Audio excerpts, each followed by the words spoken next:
edition. Welcome back. Today is National Celiac Awareness Day, and it has special meaning for me and my family because both of my daughters were recently diagnosed with celiac disease. Joining us today is Dr. Lina Maria Felipez, our pediatric gastroenterologist. She also serves as Associate Medical Director of the IBD Center and Director of IBD Research at Nicklaus Children's Hospital. Thank you so much, Dr. Felipez, for being with us today. It's my pleasure. Thank you for the invite. Of course. You know, I want to begin by just asking you to explain simply what is celiac disease, because I didn't even know what it was before my daughters were diagnosed with it. Sure.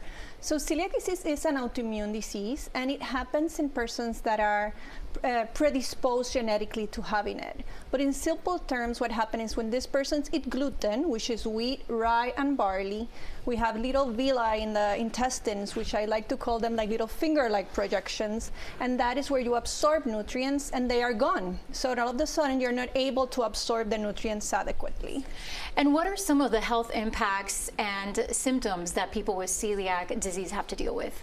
And that's tricky because we say that the symptoms of celiac disease is like an iceberg. So that little tip of the iceberg is the persons that are having symptoms, and the iceberg below the water is the ones that have no symptoms. So the symptoms can range from abdominal pain, diarrhea, constipation, not gaining weight. In children, usually is not growing adequately. Mm-hmm.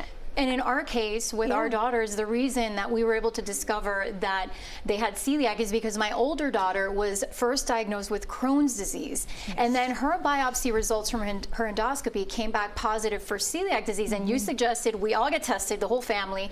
Okay. My younger daughter's test results then came back positive for celiac.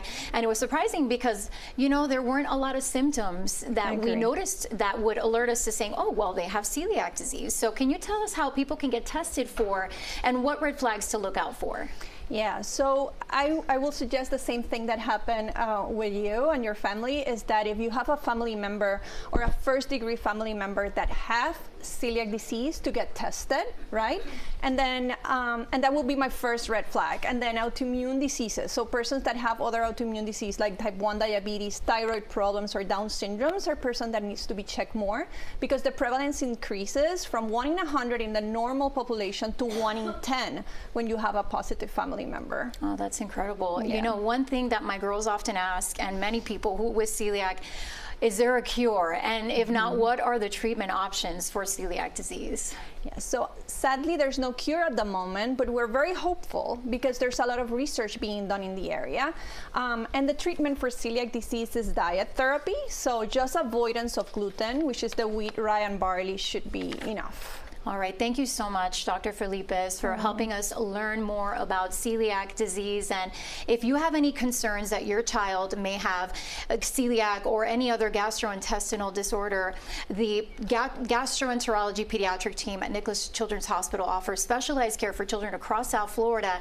And you can also find more helpful information and resources on the Celiac Diseases Foundation's website, celiac.org. We are so grateful that you were able to come here and explain a little bit more about celiac. In the next half hour, we actually will be introducing you to one of the only dedicated gluten-free restaurants in Miami. You actually told me about this, Dr. Felipez. Those croquetas are great.